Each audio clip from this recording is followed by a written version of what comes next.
안녕하세요. 전체 화면으로 켰는데 잘 보이시나요? 네, 잘들 지내셨어요?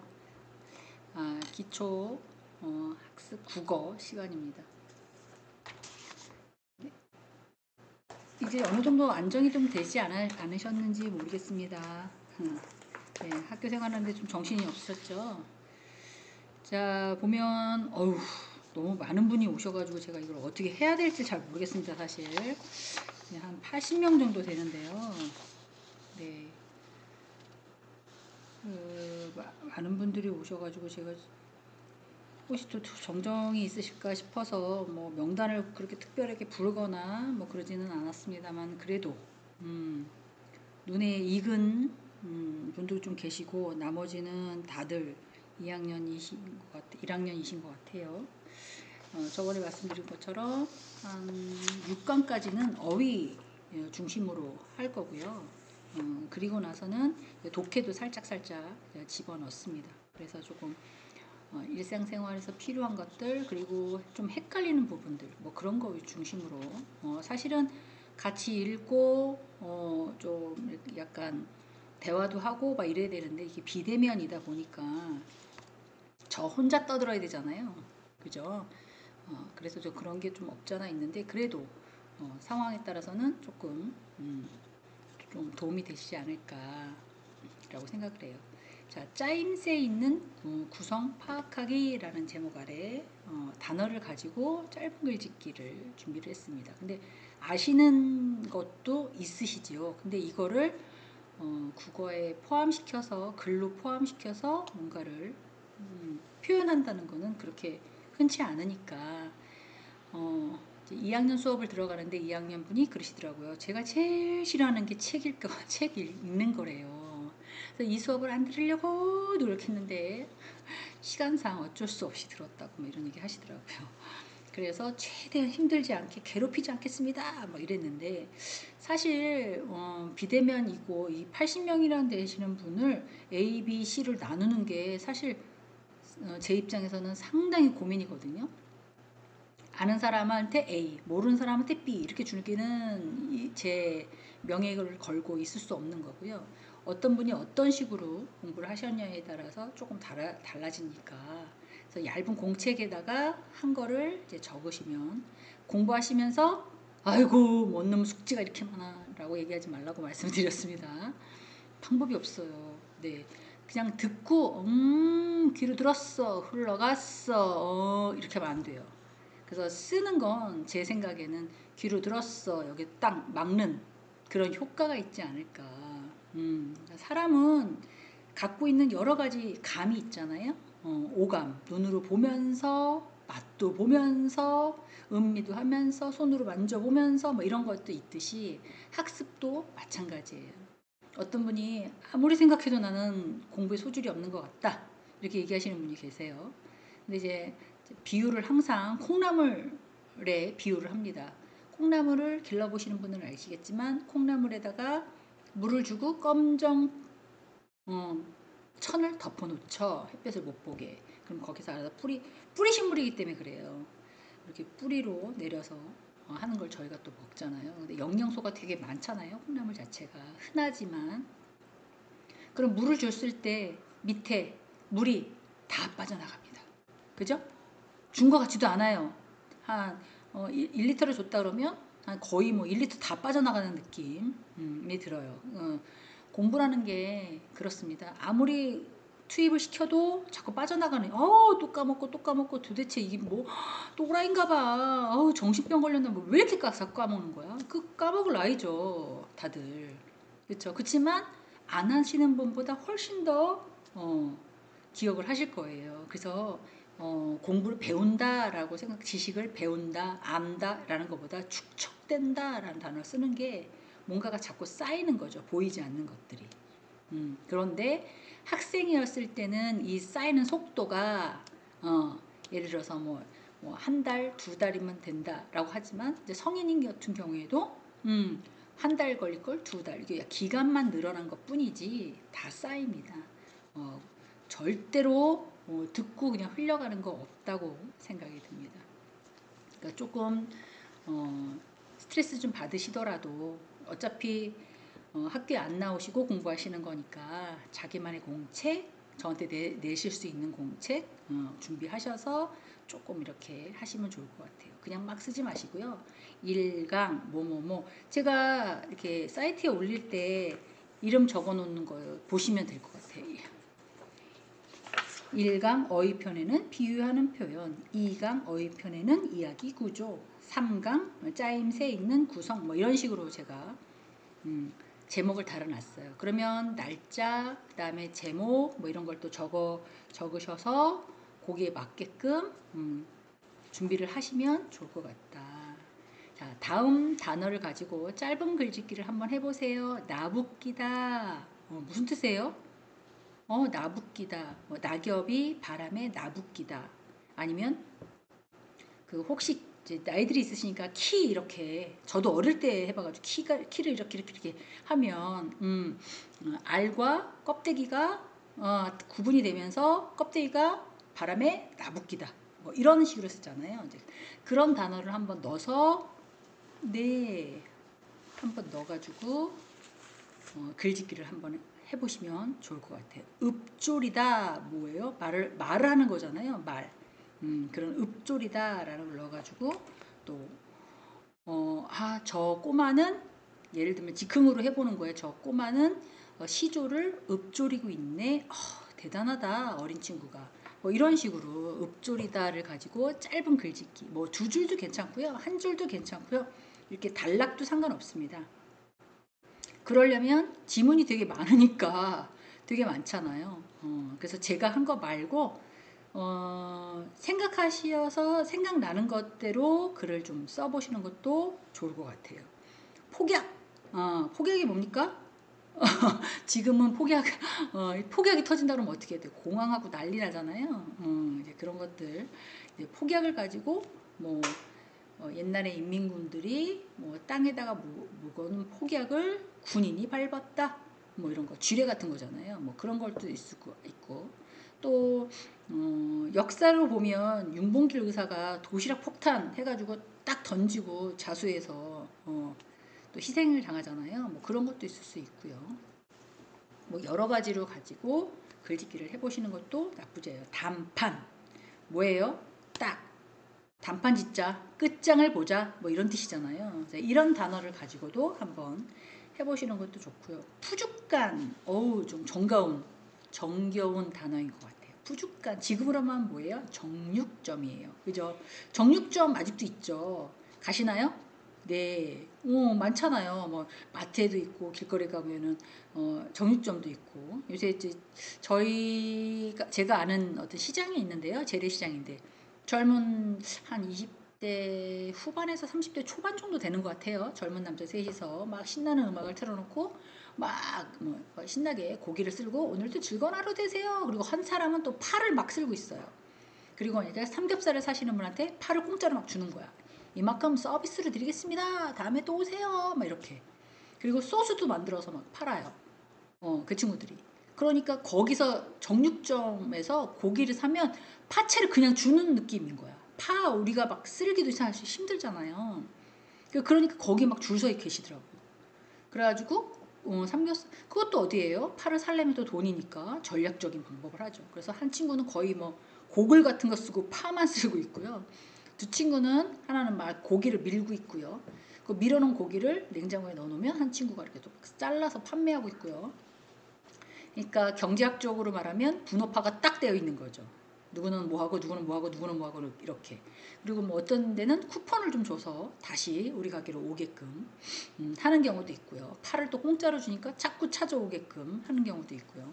뭐 그렇더라고요. 그래서 푸주간을 통해서 지금으로 말하면 정육점인데 요거를 통해서 짧은 글짓기로 하나 넣으셨으면 좋겠습니다. 운율 이 중에서 몇 가지가 조금 어려운 단어인데요. 운율은 시문의 어떤 음성적인 형태를 말하는 거예요. 그리고 음악에 대한 강약 뭐 이런 것들을 얘기하는 거고 또 높고 낮음을 얘기하는 게 운율이잖아요. 그렇기 때문에 이 유음을 반복해서 이루어지는 것이 운율인데요.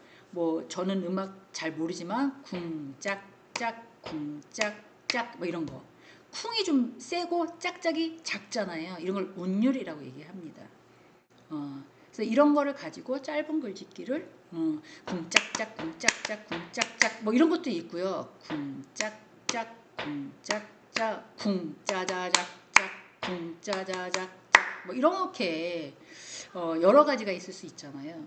그런 식으로 이런 운율을 넣어서 글짓기를 해도 좋을 것 같다. 교향곡 교향은 오케스트라 쫙 놓고 무슨 뭐 교향 악단에서 뭐 하는 거잖아요.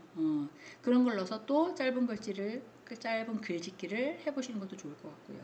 고소하다. 저번 시간에 말씀드렸죠. 고소하네. 어떤 의미세요? 고소하다.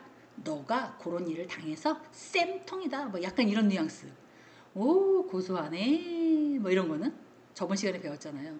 아, 여기 신혼부부 집이라서 고소한 깨소금 냄새가 나네. 뭐 이런 거. 누구에겐 칭찬이고 누구에게는 약간 뭐라고 표현할까요? 고소하다 이렇게 표현하는 거를 그런 다른 똑같은 단어지만 다른 뉘앙스로 지금 제가 말씀을 드렸잖아요. 그런 걸로 어떤 거를 할까요? 라고 물어보시지도 말고요. 생각나는 대로 본인들이 조금 그래서 이렇게 제가 이렇게 문장을 읽어보면 아 이분은 정말 신경 써서 수업 과제를 이행하셨구나. 이분은 그냥 쓰셨구나. 이게 눈에 보이니까 그렇게 하라고 해보는 거죠. 칸탄타는 뭔가요? 종교적인 음악이에요. 저희 학교가 크리스찬이라서 종교적으로 너무 크리스찬 쪽으로 너무 푸시한다.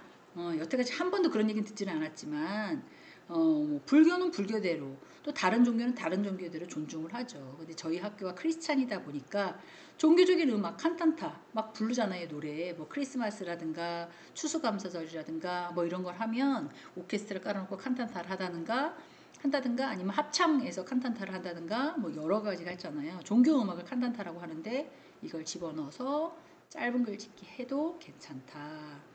장독간이라고 얘기하죠. 저 어릴 때도 저희 집에 장독이 있었던 것 같아요. 위에 그 2층 스라브집인데 위층에 올라가면 이렇게 계단으로 올라가면 장독이 되게 장이 어마무시하게 많아. 간장도 A, B, C 지금 생각해 보면 A, B, C, D 뭐 이렇게 되게 많았던 것 같고요. 장도 언제 했던 거에 따라서도 종류가 다른 것 같고요. 고추장도 종류에 따라 다랐던 것 같아요. 근데 고추장이나 된장에다가 이렇게 약간 그 빵꾸 뚫린 망 같은 걸 씌워놔서 햇볕도 먼지는 안 들어가게 하게 하면서 공기와 햇볕을 쐴 수 있게끔 열어놨던 것 같아요.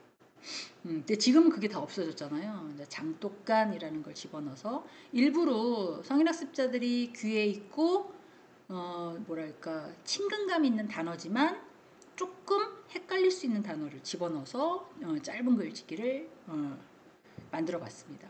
시해 저번 시간에 얘기했어요. 왕이나 왕비를 죽여버리는 거를 말이 표현 죽이는 것을 시해. 일본 사람들이 우리한테 그랬잖아요. 진달래꽃 그렇죠? 조금 있으면 진달래가 필 거예요. 진달래가 피면 또 뭐가 필까요? 개나리가 피겠죠. 그러니까 진달래꽃 이런 단어랑 시해란 단어, 그다음에 피란. 자 여기서 피란과 피나는 다른 뜻입니다. 피란 전쟁을 제가 지금 말하는 건 전쟁이 일어나서 다른 데로 도망가는 거. 이거는 피란이에요. 피나는 대피하세요. 위험합니다. 여기 불났어요. 피난하셔야 됩니다. 이런 뜻이에요. 그러니까 발음은 저희가 리을과 니은 차이기 때문에 비슷하게 들릴 수 있어요. 근데 제가 말씀드렸던 피라는 전쟁으로 이동. 우리 엄마가 서울에 살았는데 전쟁 나가지고 저기 부산까지 피난 갔잖아. 피난. 뭐 이렇게 얘기하세요. 피란입니다. 이걸 가지고도 짧은 글짓기 한번 해보시면 좋을 것 같고요. 견주다. 무슨 뜻일 것 같으세요? 겨냥한다에 대한 방언이라고 보시면 돼요. 예를 들면 하나가 있고 하나가 있어요. 이 둘이 비슷한 사물이 질이나 양 따위를 어떤 차이가 있는지 알기 위해서 서로 이렇게 대보는. 이게 더 크네. 일부러 이렇게 해놓은 거거든. 이게 작네. 손가락인데 누군 크고 누군 작네. 뭐 이런 식으로 겨냥하다. 예, 반은 말이야. 너랑 나랑 키 한번 견줘볼까? 요새 그런 말 안 쓰잖아요. 너랑 나랑 키 대보자. 누가 큰지. 재봐, 재봐. 해보자고. 등 돌아서 대봐, 대봐. 막 이렇게 하지. 견주다 이런 말을 안 쓰잖아요. 그러니까 그런 단어로도 한번 써보시는 것도 좋아요. 의병. 그래서 이거는 우리나라가 옛날에는 외적하고 많이 싸웠던 그런 역사를 갖고 있기 때문에 외적에 맞서서 싸우기 위해서 백성들이 임의대로 뭔가를 막 만들었던 그런 시절이 있었잖아요. 그래서 의병이란 단어가 들어왔습니다. 그래서 이제 이걸 가지고 또 짧은 글짓기 한번 해보셨으면 좋겠다. 조약, 나라와 나라 간의 약속, 뭐 이런 거 아닐까요?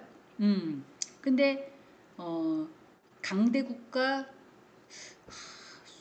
소국이라 그러니까 좀 존심 상하네. 강대국가 힘이 없는 나라가 합치면 조약이 아니라 약간 조약은 조약인데 약간 강압적인 뭐 그런 얘기들을 저번 시간에 했던 것 같아요. 그래서 이걸 쭉 제가 이렇게 깔아놓은 이유가 한 줄씩 맞게끔 짧은 글짓기, 왜 글이나 어휘를 가지고 조금 더 활발한 그런 언어 표현을 하실 수 있도록 하기 위해서 이렇게 만들어 왔습니다.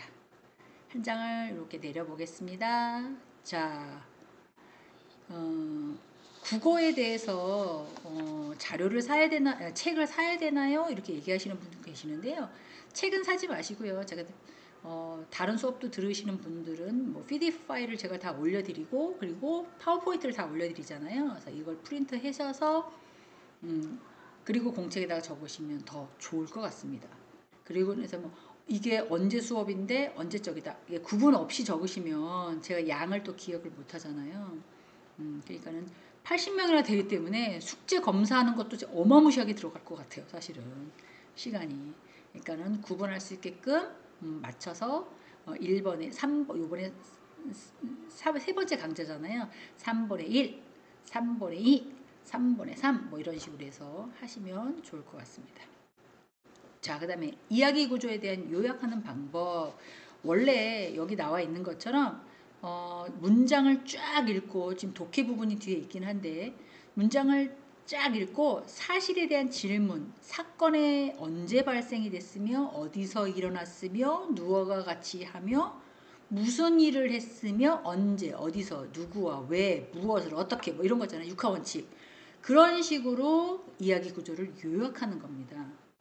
그래서 뭐뭐 했을 때 뭐뭐 하는 까닭에 이런 거 사실을 바탕으로 근거로 해가지고 추론하는 거죠. 그리고 평가나 뭐 이런 거 할 때 내가 만약에 뭐뭐라면 어떻더라면 어떻게 했을 거야 뭐 이런 걸 질문을 던져가지고 요약을 하는 게 기본 틀입니다. 저희가 알고 있는. 그래서 똑같은 책을 읽다 하더라도 요약하는 사람의 사상과 생각이 다르기 때문에 다 달라요. 어떤 거에 포커스를 주는 거야. 아, 저 사람은 남자 입장에서 감정이입이 돼서 얘기를 하네. 아, 저 사람은 여자 입장에서 얘기를 하네. 저 사람은 전지적 작가 시점, 전체적인 걸 흐름을 보고 다 얘기를 하네. 다 다른 거거든요. 아, 저 사람은 주인공 입장에서 얘기하는구나. 아, 저 사람도 내가 주인공인 것처럼 실제 일어나는 것처럼. 그래서 결과가 다 다르게 나옵니다. 그래서 대부분 미숙한 이들이 매우 소소한 사건에 막 집착하죠. 어머, 어머, 땀 닦았대. 땀 어떻게 하라는 거야? 그냥 이렇게 막 더우니까 수건으로 땀을 닦았다.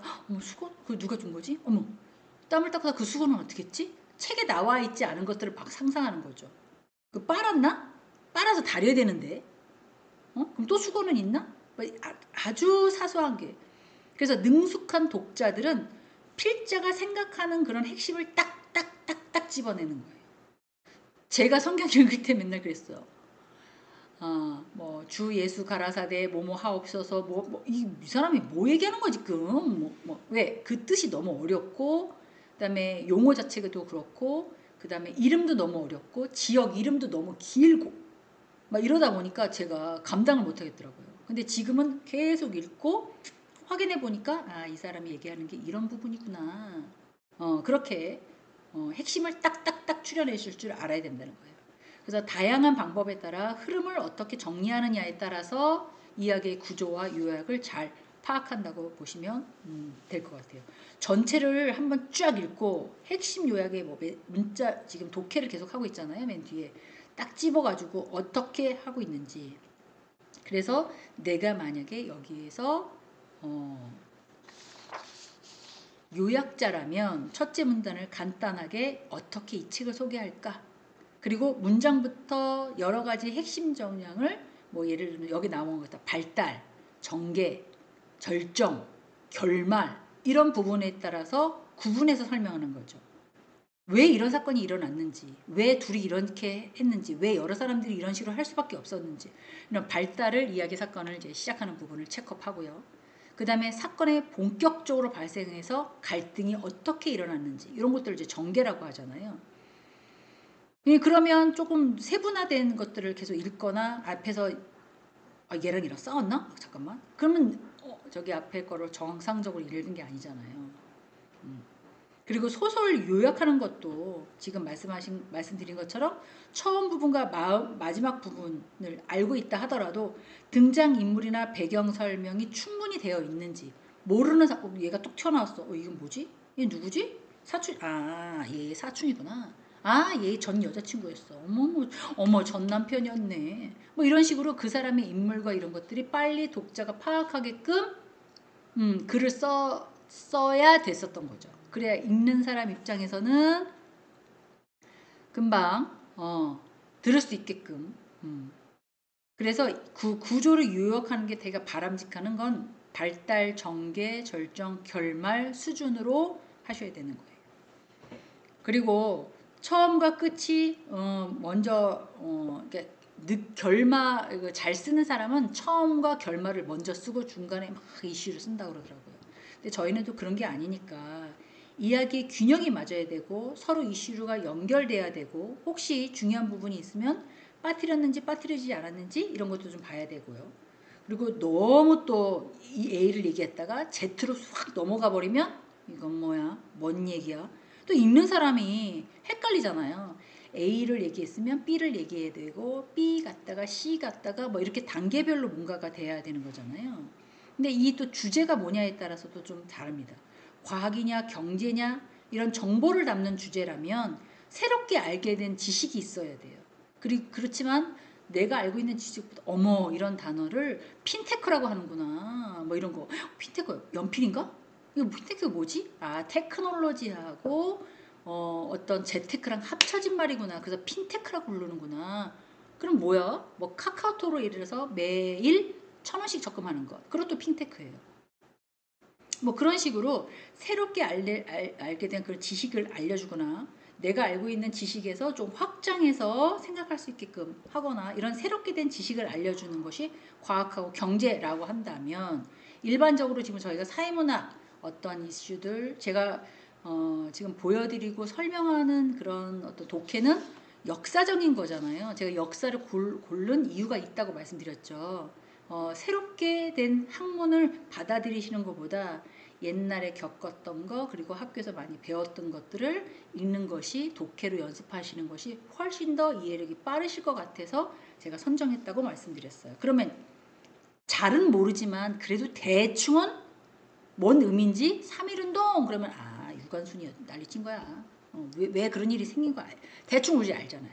영화에서도 봤고 그리고 역사에서도 봤고 텔레비에서 하도 많이 했기 때문에 대충 알잖아요. 애들보다도 학생들보다도 지금 성인학습자들은 더 아신단 말이에요. 그래서 제가 이미 알고 있는 지식에다가 조금 디테일한 거를 집어넣을 때는 훨씬 더 받아들이기가 편한 거죠. 근데 전혀 모르는 상태에서 뭔가를 집어넣으려니까 내 고정관념과 생각이 가로막혀서 들어갈 수가 없는 거예요.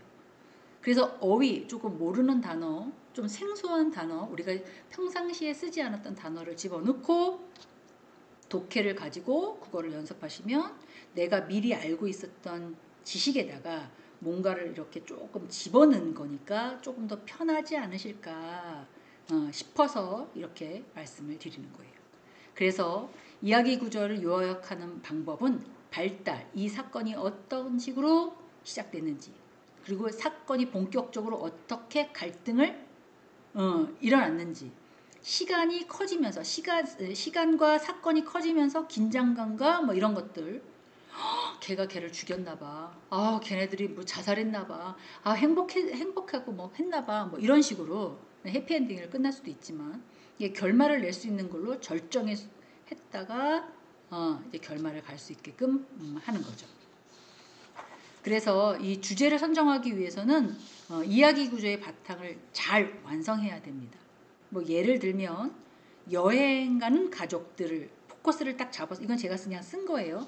여행 가는 가족들을 딱 포커스를 해서 주제를 선정해서 그거에 대해서 막 뭔가를 쓰실 수도 있고요. 음악회 모임을 가야 되는데 맨 처음에 남편하고 음악회 부부동반 음악회를 가는데 음악회 가서 졸진 않을까 모르겠다. 속상해. 뭐 이러면서 뭘 입고 가지? 그래도 음악회를 갔더니 그래도 좀 뭐 한복을 입고 갈 수는 없잖아. 그래도 정장은 좀 입고 가야 되는데 요번에 뭐 귀걸이는 뭐 할까? 가방은 뭐 들고 가지? 뭐 이런 식으로 막 주제를 선정하는 거죠. 발달, 전개, 절정, 결말. 남편이 가져와서 갔는데 다 그 교향곡인데 뭐 알아듣지도 못하는 교향곡을 하는데 나중에는 엄청 졸려가지고 이제 자기가 꼬박꼬박 졸았더니 남편이 쿡 치면서 다시는 같이 가나 봐 이씨 뭐 이랬다는 둥 뭐 이런 식으로 글을 쓰게 되면 발달, 전개, 결정, 결말 이렇게 나오는 거죠. 그리고 청소는 오늘은 청소를 어떻게 하지? 난 부엌부터 먼저 깨끗하게 닦아야 되겠다. 그리고 먼지를 없앤 다음에 꽃에 물을 주고 화분에다 물을 준 다음에 먼지를 다 턴 다음에 청소기를 하고 걸레질을 해야지. 뭐 이런 식으로 순서에 의해서 쓰는 거죠. 그리고 땀 흘리면서 운동하는 모습, 뭐 유산소 운동을 하는 방법, 아니면 근력 운동을 하는 방법, 뭐 이런 식으로 뭔가를 정해서 내가 어떻게 하겠다라는 것들을 체크업을 하는 거죠. 그게 이제 그런 식으로 글을 한번 짧은 글, 열때까지는 한 줄, 두 줄 쓰셨잖아요. 한 세 줄, 네 줄, 아니면 다섯 줄, 여섯 줄, 또 하다 보면 뭐 3,000% 갔다가 5,000% 갔다가 뭐 이럴 수 있습니다. 뭐 그렇게 해서 한번 적어 보시는 것도 좋을 것 같습니다. 자, 그 다음에 상대를 나타내는 말 괴상하다. 무슨 뜻이에요? 어머, 쟤 괴상하게 생겼어. 뭐 이상한 거 얘기하는 거예요? 쟤는 참 괴상한 애들이야. 진짜 이해할 수 없어. 저 머릿속엔 도대체 뭐가 들었나? 자꾸가 있으면 이렇게 열었다 닫고 싶어. 막 이런 얘기 들어보셨죠? 괴상하다는 뜻 자체가 보통과는 다르다는 거예요. 근데 보통의 기준도 A라는 사람과 보통이라고 하면 그냥 보통이에요. B라는 사람은 보통이 아니라고 하면 아니라는 거죠. 이 보통이라는 단어 자체는 모든 사람들이 대다수가 10명에서 한 7명, 8명이 이건 보통이야 라고 인지하면 보통이라는 거죠. 그러니까 일반적으로 모든 사람이 인정하는 것이 보통이면 거기서 벗어나는 것을 괴상하다라고 표현을 하는 거죠. 섬뜩하다. 이게 무슨 뜻이에요? 무섭거나 등골이 오싹하거나 소름이 끼치거나 뭐 이런 거. 무서울 때도 소름이 끼치지만 감동을 받거나 영화를 받거나 누구의 말을 듣거나 이럴 때 소름이 쫙 해서 내 얘기하는 것 같아. 뭐 이런 느낌 들어보신 적 있으실 거라고 믿어요. 그래서 섬뜩하다, 아늑하다. 무슨 뜻이에요? 포근하고 나를 싹 감싸주는 느낌이 든다. 허름하다. 이거 뭐예요? 낡고 초라하다는 뜻이에요. 흉측하다. 보기 힘든. 여기는 올 적마다 흉측해. 왜 저런 걸 걸어놨지? 저런 걸 해놨지? 뭐 이런 거. 여기는 참 재개발 안 된다. 여기는 흉측해. 도시가 흉측해. 저런 거는 미관상 안 좋은데 빨리 정부에서 뭘 해줘야 되는데 막 여러 가지가 있을 수가 있을 거예요. 이제 그런 것들을 얘기하는 거죠.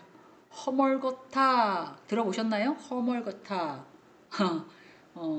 하얀색도 아니고 약간 그 색깔이 있는 것도 아니고 회색빛도 아니고 검정빛도 아니고 허멀겋다 이거를 말씀드리면서 제가 뭐 했냐면 그 국 같은 거 끓일 때 하얀 맑은 장국 그 다음에 묵국 또 뭐 있을까요? 그리고 뭐 복국 이런 거 보면 하얗게 끓이잖아요. 지리라고 표현을 하는데 허여멀건하네 뭐 이런 거 허멀겋다 국이 허멀겋네 이렇게 표현을 하는 걸로 제가 기억을 하거든요. 그래서 이런 걸 꼭 음식에만 안 들어가도 허멀겋다를 가지고 한번 짧은 글짓기 한 줄 글짓기 해보시면 좋을 것 같아요. 으스스하다 무슨 뜻이에요? 차거나 싫은 것이 몸에 딱 닿는 느낌. 차고 뭐 이런 것도 있고 뭐 혹시 찜질방 좋아하시나요? 찜질방 잘 안 가는데 찜질방에 가면 더우니까 아이스룸, 아이스방 뭐 이런 것도 한 번 있더라고요. 딱 들어갔을 때 썰렁하잖아요. 뭐 이런 거. 그런 거 싫거나 이런 것들이 몸에 닿는 거. 근데 이 으스스하다는 어떤 장소를 경향하는 것도 있지만 사람을 경향하는 것도 있습니다. 저 사람이 너무너무 싫은데 나랑 약간 싹 스쳤어. 어우, 으스스해. 진짜 싫어. 어우, 뭐 이런 거. 뭐 그런 것도 있을 수 있죠.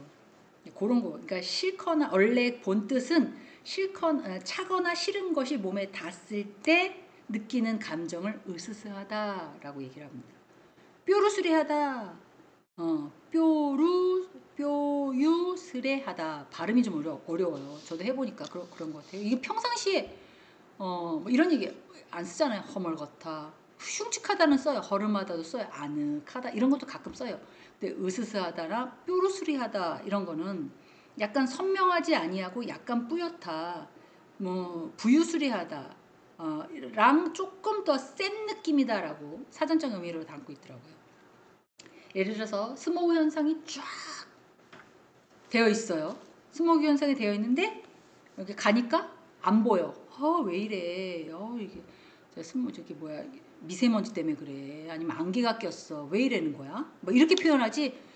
뿌유스레하네. 이거 운전 잘 안 보이고 이렇게 표현하는 사람 별로 없지 않을까요? 이런 표현 잘 안 쓰잖아요. 어머머 천천히 가야겠다. 안개 끼네. 비상등 켜고 천천히 가야겠네. 앞이 잘 안 보이니까 안전거리를 좀 더 확보해야겠네. 이렇게 표현을 하지. 야 여기 오니까 뿌유스레하네. 이런 단어 안 쓴단 말이에요. 저만 그러나요? 누가 또 써요. 저희는 써요. 그렇게 얘기할 수도 있는데 하여간 그런 단어를 넣어서 상대를 나타내는 말을 좀 재밌게 표현 한번 해보시면 좋을 것 같습니다. 아니 무슨 뭐 설명하다가 뭐 이렇게 숙제만 잔뜩 내주고 있어 뭐 이렇게 얘기하실 것 같은데 하여간 학습은 스스로 해보는 거예요. 스스로 해보는 거기 때문에 이런 것들을 이제 본인들이 직접 공책 사서 이렇게 간단하게 정리해 놓으시면 좋을 것 같습니다. 자, 한 번 더 하나 더 넘겨보겠습니다. 바꿔 쓸 수 있는 말이라고 얘기를 하죠. 생각을 해보세요. 이게 지금 맞는지 잘 모르겠습니다. 키우던 강아지가 수명을 다했다. 나쁘지 않을 것 같아요. 그죠? 저도 강아지, 저희 집 말고 저희 친정집 강아지를 한 15년 정도 같이 이렇게 기른 강아지가 있는데 나이가 들어서 하늘나라를 갔어요. 근데 그 미니 장례식을 이렇게 치러주고 이제 화장터로 보내고 막 이렇게 했는데 기분 진짜 안 좋더라고요. 그날은 그 친정에 갈 적마다 강아지랑 스킨십을 하고 뭐 안녕 잘 있었어 초롱이에요 이름이 초롱아 안녕 뭐 여자였거든요. 막 이렇게 했는데 마치 그 아이가 정말 축 늘어져 있는 상태에서 사진을 찍어서 이렇게 보내왔는데 기분이 그날은 이상하게 안 좋더라고요. 하루 종일 찝찝하고 이렇게 사람이라는 게 또 이렇구나. 그런데 배우자나 자기 자식이나 자기 부모님이나 뭐 친구나 이런 사람이 하늘나라에 갔다? 엄청 힘들 것 같아요. 정말 엄청 힘들 것 같아요. 정말. 키우던 강아지가 수명을 다했다라고 쓰지는 않죠.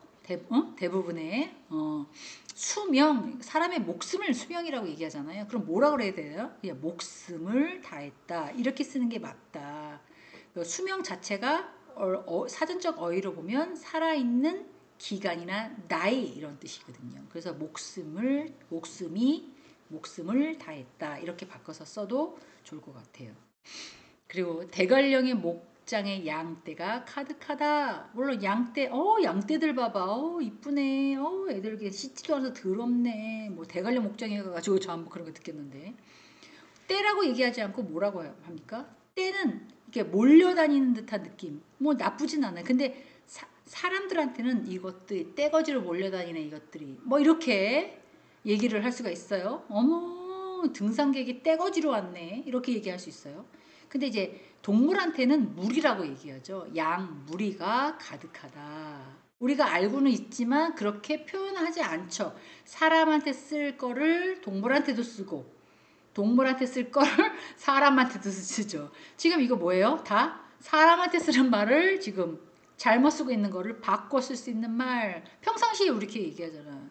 그쵸? 그게 잘못됐다는 거죠. 낮잠을 자서 엄마에게 핀잔을 들었다. 핀잔, 언짢은 소리. 핀잔은 뭐야? 엄마가 자식한테 하는 게 핀잔이에요? 동등한 입장에서 했을 때 핀잔이죠. 그죠? 그러면 엄마가 너한테 하는 거는 뭐예요? 꾸중.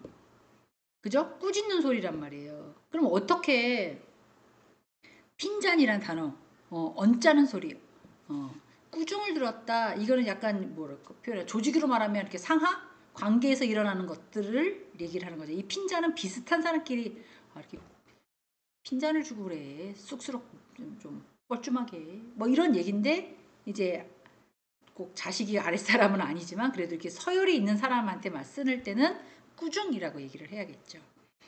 자, 심청은 공양미 300석에 몸을 팔아 인당수에 몸을 던진다라고 얘기했죠.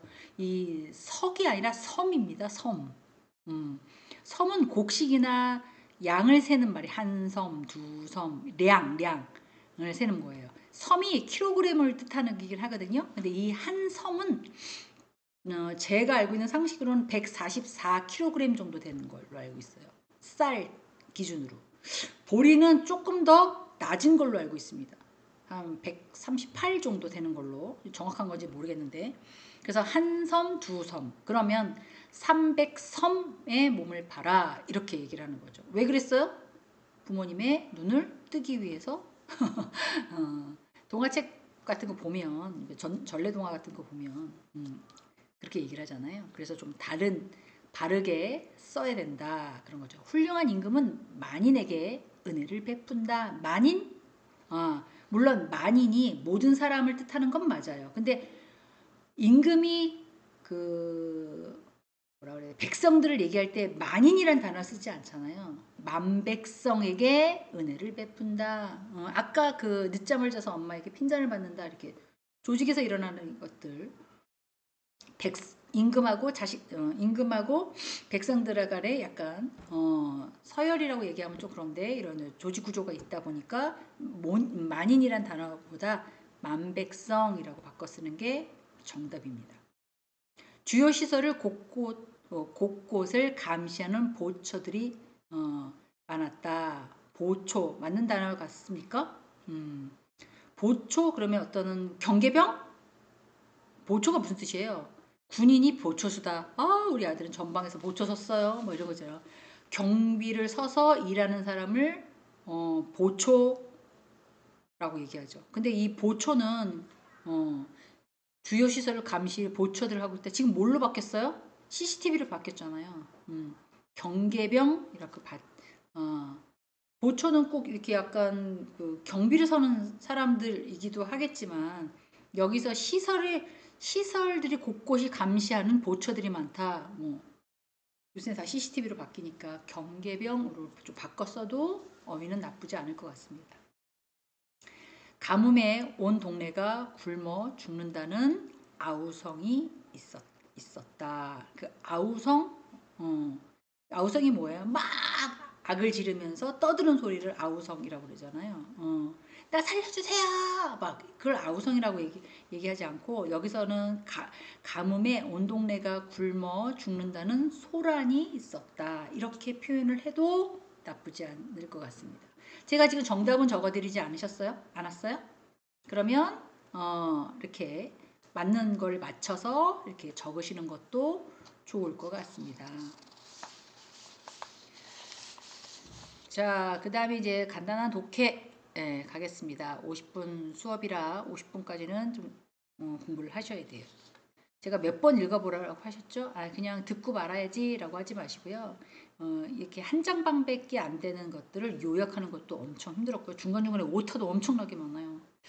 웬만하면 진짜 눈을 부라리면서 오타 없이 잘 써야지 라고 했는데 많은 양을 한꺼번에 적다 보니까 그런 일이 없잖아 있습니다. 자, 보세요.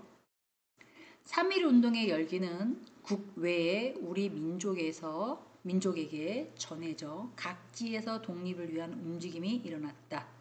특히 평화적인 만세 시위나 외교 활동보다는 무장 독립운동이 중요하다고 생각한 사람들은 만주와 연해주에 모였고 여러 독립군의 부대가 생겼다. 시위, 아우성, 아까 얘기한 것처럼 뭔가를 하지 마세요. 큰 소리로 뭔가를 외치는 거를 시위라고 얘기를 하잖아요.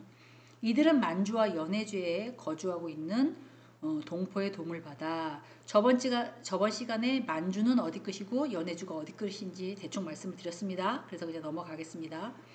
동포의 도움을 받아 군대를 키워갔다. 대부분의 그 국민들이 뭔가를 하려고 하는 그런 용맹스러운 단체라는 거죠. 만주의 독립군들이 압록강과 두만강을 건너 국내에 들어와 일제 기간을 습격하고, 습격이란 뜻 자체가 갑자기 상대편을 덮친다 뭐 이런 뜻이에요. 일본군이나 경찰과 전투를 벌여 승리를 거두기도 하였다. 이 전투는 A와 B라는 편이 있으면 이가 두 개 다 군대잖아요. 그럼 얘네들이 조직적으로 장비를 무장하고 싸우는 거를 전투라고 얘기합니다. 야, 너랑 전투해. 붙어 전투해. 이건 적절한 표현이 아니에요. 너랑 나랑 한번 붙어봐. 약간 과한 표현이긴 하죠. 농담 삼아서 하는 것도 있지만 원래 신뜻은 군대가 조직적으로 무장한 사람들이 서로 싸우는 걸 전투라고 하지, 친구끼리 야 붙어 야 뭐 전투해, 너랑 나랑 오늘 전투다잉, 그렇게도 표현하잖아요. 그러니까 정확한 어휘가 아니다. 여러 독립군 부대가 일본을 상대로 전투를 벌이며 활약하는데, 특히 홍범도는 이를 이끄는 독립군의 함경북도에서 머물러 있던 일본군의 현병 수비대를 격파하거나 만주에서 열거 차례에 일본군을 공격하여 용맹을 떨치고 있다. 홍범도가 나왔네요. 지금 뭐 같습니까? 오봉동 전투, 말이 이상한가? 오봉동 전투 기억하십니까? 그 내용을 제가 적은 거예요. 그래서 글을 읽어보시고 이게 무슨 뭐에 대한 거구나 이런 것도 좀 파악하시려고 일부러 주제를 적지 않았어요. 격파, 단순한 물체를 손으로나 발로 빵 쳐서 하는 걸 격파. 왜 태권도, 송판, 격파 뭐 이렇게 하잖아요. 그러니까 손이나 발로 뭔가를 깨는, 단단한 물체를 깨는 걸 격파라고 하죠. 용맹을 떨치고 있었다. 무슨 뜻이에요? 용감하게 싸웠다, 이런 용어입니다. 조금 내려가 보겠습니다. 당시 일본군은 동남아시아 최강의 군사력을 자랑하고 청나라와 러시아를 꺾고 승승장구하던 일본군이 격파를 당했을 때 어떤 심정이었을까요? 엄청 약올랐을 것 같아요. 그래서 1920년 6월에 어느 날 일본군은 병력을 동원하여 두만강을 건너오는데, 이건 병력은 군대 인원을 말합니다. 그 숫자가 제가 알기로도 되게 어마무시했거든요. 군대 힘, 사람들을 이제 몰고 이제 오는 그런 힘이겠죠.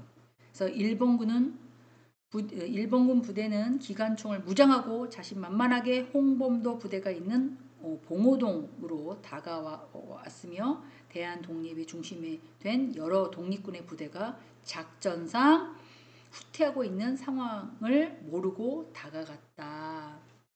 그렇게 되어 있어요. 그래서 오봉동은 두만강에서 40리 정도 떨어져 있는 계곡지대였고, 홍범도는 일본군이 오봉동 입구를 통과하도록 유인했다. 왜냐하면 이 홍범도 장군이 이 지역의 지리를 엄청나게 잘 알고 있는 걸로 알고 있어요.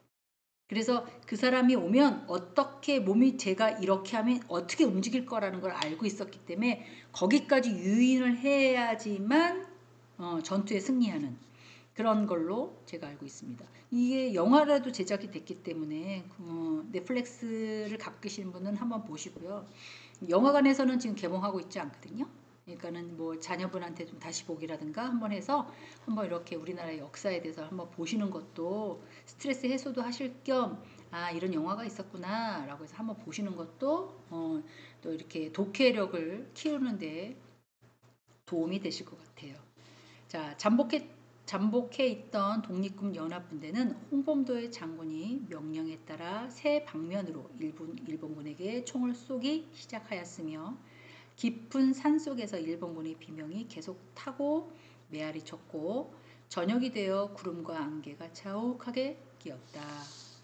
그러자 이렇게 내리겠습니다. 그러자 일본군은 자기 편을 구분하지 못하고 이제 쫄은 거죠. 막 자기네들 편인지 내 편인지 네 편인지도 모르고 막 총을 쏘기 시작했어요.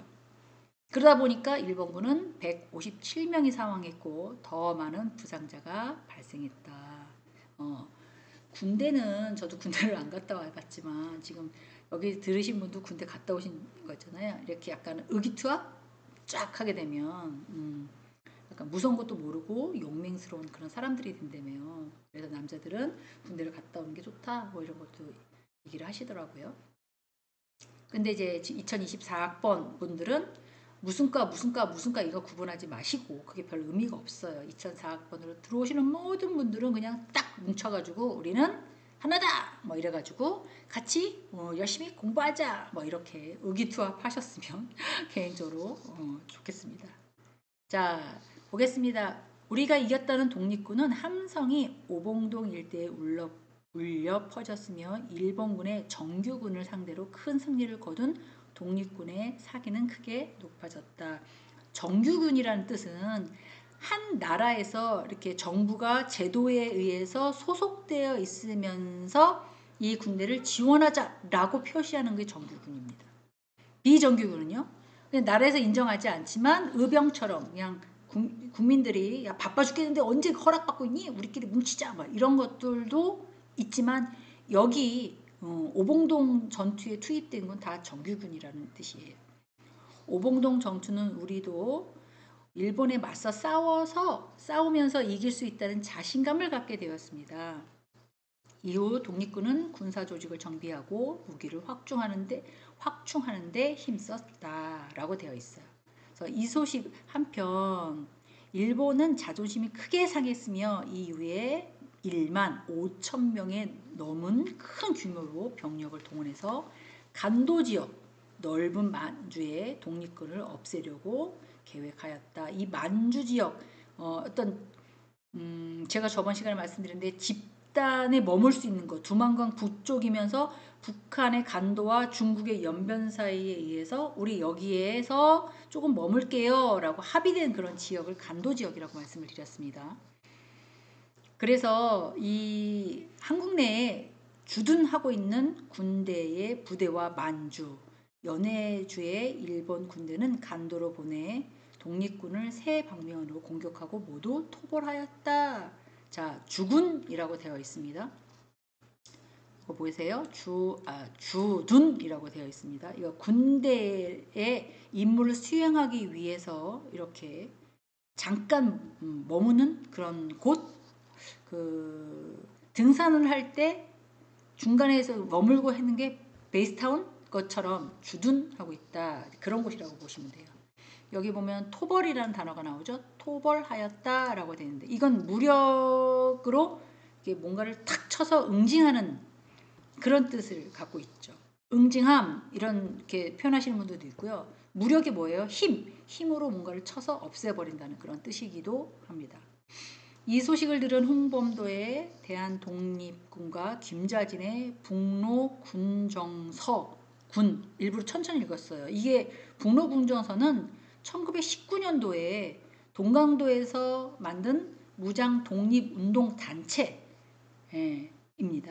그래서 이런 독립부대는 일본군의 공격을 피해서 백두산 쪽으로 이동했으며 북로군정서군이 청산리 부근을 지났을 때는 일본군들이 포위망을 좁혀왔지만 일본군과 전투를 피하기는 조금 어려웠다. 왜냐면 얘네들도 화났을 거 아니에요. 가만두지 않겠어. 니네 쪽수가 그래? 네, 가만 안 둬. 뭐 이런 식으로. 그래서 김자진이 명령대로 청산리의 지형을 이용해서 작전을 펼쳤던 그런 내용이라고 보시면 될 것 같아요. 조금만 더 하면 되니까 그냥 대화를 좀 하겠습니다. 1920년 정도에 김자진이 북로 군정수에 가서 청산리 백운평 계곡에서 이제 막 싸우는 일이 있었죠. 여기저기 매복하고 있다가 이 매복이란 단어 기억하십니까? 전투에서 적의 그 동향을 이렇게 살피기 위해서 막 이렇게 뭐 묻히잖아요. 막 뭐도 묻히고 뭐도 하고 살피기 위해서 기습 공경에서 주변에 환경에 이렇게 숨어 있는 거예요. 나뭇가지도 여기 달고 여기 뭐 파란 것도 사고 막 이렇게 해서 그게 매복이라고 얘기합니다. 그래서 기습 공격을 당한 일본군은 수백 명이 정도가 넘어졌다 이렇게 얘기를 하고 있죠. 이 당시에는 군인의 무기도 좀 부족했지만 군 양미 뭡니까? 군인들이 먹어야 될 그런 식량 이런 것들도 되게 부족한 걸로 알고 있어요. 그래서 독립군 부대는 청상리에 울창한 산림 지역에 있기 때문에 거의 6일간 10번 전투를 벌려서 일본군이랑 어마무시하게 싸웠던 자랑스러운 1200명 정도 죽은 걸로 알고 있고요. 우리나라 사람들도 죽었죠. 근데 150명 정도. 이 1200명과 150명의 이렇게 비율로 따지면 어마무시한 비율이잖아요. 그렇게 해서 물론 희생이 안 됐으면 더 좋았을지도 모르겠지만 어떻게 희생이 안 돼요. 그죠? 그래서 용감한 전투였던 걸로 얘기를 하고 있죠. 그래서 영화 한번 보시라고 한 이유가 정말 저런 일이 있었구나. 더 약간 각색된 것도 있지만 거의 역사랑 비슷합니다. 그래서 한번 보시는 것도 좋으실 것 같아요. 청산리 대첩에 패배한 일본군들은 군대를 동원해서 간도지역을 거주하는 한국인에게 보복을 하고자 간도 참변, 만주 지역의 독립군을 뿌리를 뽑기 위해서 대대적인 토벌 작전을 했죠. 아까 무력으로 일로 와 한국 저 죽으려고 진짜 가만 안 둬 우리 대일본 제국을 뭐 이런 식으로 마음을 먹었겠죠. 제가 볼 때는. 그래서 이 독립군들은 상황에 따라서 조금씩 달랐던 독립군의 활동은 약간 위축되었다라고 얘기했는데 이 위축이 여러 가지 뜻이 있습니다. 마르거나 시들어서 우그러지는 경우도 위축이란 단어를 쓰고요. 어떤 힘에 눌려서 쪼는 거, 심리적인 위축. 근데 우리는 거의 심리적인 위축을 많이 생각하는 것 같아요. 그리고 생물체 어떤 기관에 따라서 위축 그러면 영양 공급을 하는 그런 통로 그것도 위축이라고 얘기를 합니다. 근데 우리가 위축된다 그러면 대부분 확 그냥 쫄아가지고 이래서 막 심리적으로 이렇게 쪼는 그런 것만 생각하잖아요. 근데 시들어서 그러니까 식물이 시들어서 이렇게 우그러지는 경우도 위축이라고 단어를 사용합니다. 그래서 대한 독립군은 북로 국문정서군의 여러 독립군의 부대는 중국과 러시아 국경 지역을 이동하면서 힘을 하나로 모았고 대한 독립의 군단으로 결정해서 일본군하고 많이 싸웠다. 상황이 이런 분들이 계셔서 지금의 저희가 있는 것 같아요. 윗구를 모르는 단어 있으면 찾아서 한번 체크해 보시고요. 다들 다르시기 때문에 누구는 3개, 누구는 2개, 누구는 10개 뭐 이러실 수 있어요. 근데 이제 본인들이 원하시는 대로 하시면 되고요. 정리, 요약을 어떻게 해보시느냐에 따라서 조금 다르다 말씀드렸습니다. 요약은 발달, 그다음에 전개, 절정, 결말, 이게 꼭 여기에 나와 있는 이런 모든 자료들에 의해서 꼭 들어가야 되느냐? 그거는 아니에요. 본인이 생각도 집어넣으셔도 상관이 없습니다. 그렇게 해서 잘 갖고 계셨다가 공책에다 적으셨다가 나중에 한꺼번에 제출하시면 될 것 같습니다. 조금 초과해서 죄송합니다. 50분만 수업을 하려고 그러는데 더 한다고 꼭 되는 건 아니지만 이제 말을 딱 끊기가 그리고 또 준비한 거는 다 말씀드리는 게 맞는 것 같아서 조금 지연됐습니다. 죄송하고요. 다음 시간에 또 뵙겠습니다. 국어 열심히 하세요. 감사합니다.